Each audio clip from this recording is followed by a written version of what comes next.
ada yang menolong saksi ke Indomaret, dan saat itu saksi melihat mobil Honda Brio dan Daihatsu Sigra warna hitam sudah melarikan diri. Bahwa setelah mobil Honda Brio dan Daihatsu Sigra tersebut pergi, saksi melihat saudara Ramli terkena tembakan di bagian perut kanan dan bahu kanan. Sambil kesakitan, saudara Ramli minta tolong dan saksi satu keluar dari dalam Indomaret dan berteriak, kena tembak, kena tembak. Kemudian ketika saksi masuk ke dalam Indomaret, saksi melihat almarhum saudara Ilyas Abdul Rahman terkapar di dalam Indomaret, terkena tembakan di bagian tengah, dada, dan tangan kanan.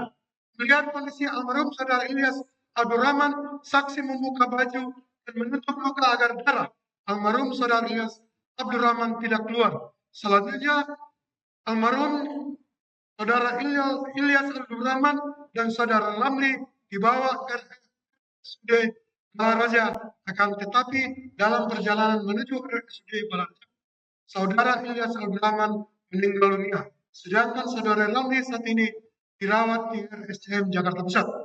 Bahwa pada saat diseketi Pandeglang, penumpang yang duduk di depan mobil Honda Brio tersebut mengarahkan pistol ke arah wajah almarhum saudara Ilyas Abdul Rahman. Pada saat itu kaca mobil pintu pengemudi dalam keadaan terbuka. Bahwa pada saat terjadi penembakan di rest area kilometer 45 tol Tangerang Merak, saat itu saksi mendengar 4 kali suara tembakan.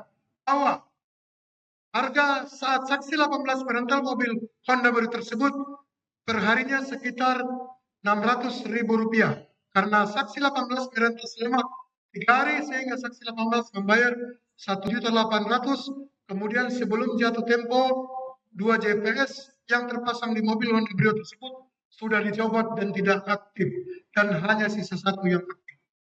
Bahwa akibat perbuatan para terdakwa, saksi dan keluarga meminta keadilan yang seadil-adilnya, dan para terdakwa agar dihukum seberat-beratnya, sebagaimana yang dikatakan oleh Bapak Panglima TNI, jika ada anggota yang terbukti melakukan kejahatan itu maka akan dipecat dan dipenjara.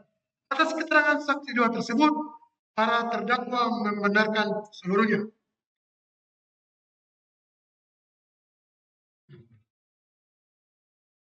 Saksi 3, nama lengkap Muhammad Isra, pekerjaan wira swasta, tempat tanggal lahir Iricut, Aceh Timur, 28 Juni 1987.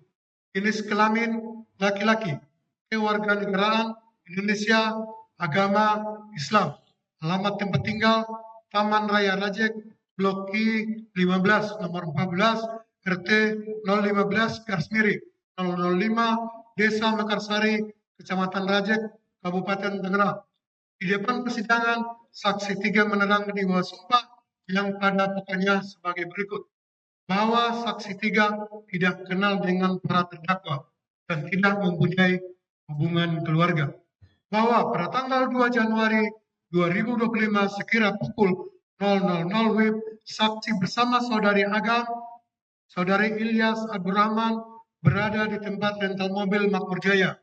Kemudian saksi 1 berkata kepada almarhum saudara Ilyas Abdul Rahman bahwa 2 buah GPS mobil Brio Orel telah dicopot. Selanjutnya almarhum saudara Ilyas Abdul Rahman mengajak saksi dan tim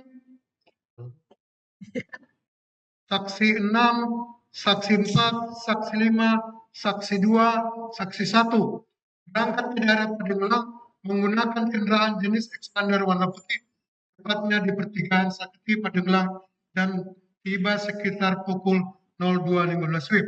Bahwa setelah menunggu selama 3 menit, tiba-tiba mobil Brio Orel terlihat melintas di pertigaan Sakti. Akan tetapi saat akan belok ke kanan, saksi dan tim langsung menghalangi mobil tersebut dengan mobil saksi dan tim gunakan. Setelah itu, saksi langsung turun dari mobil dan menghampiri mobil Brio Orel. Dan ketika saksi akan tanya kepada sopir mobil tersebut, tiba-tiba orang yang berada di samping kiri pengemudi mobil Honda Brio menodongkan senjata kepada saksi, dan akhirnya saksi mundur. Selanjutnya, almarhum saudara Ilyas Abdul Rahman bertanya dan ingin mengajak ngobrol sopir mobil tersebut. Langsung saksi mendengar sopir mobil Brio tersebut berkata, saya tembak, minggir. Kalau enggak saya tembak. Kemudian tiba-tiba mobil Sigra warna hitam mundur dan menabrak saksi sehingga saksi terpental dan selanjutnya mobil Brio Oren mobil Sigra tersebut pergi. Setelah itu almarhum saudara Ilyas Abdurrahman berkata, ayo kita kejar sambil mencari kantor polisi terdekat untuk meminta pertolongan.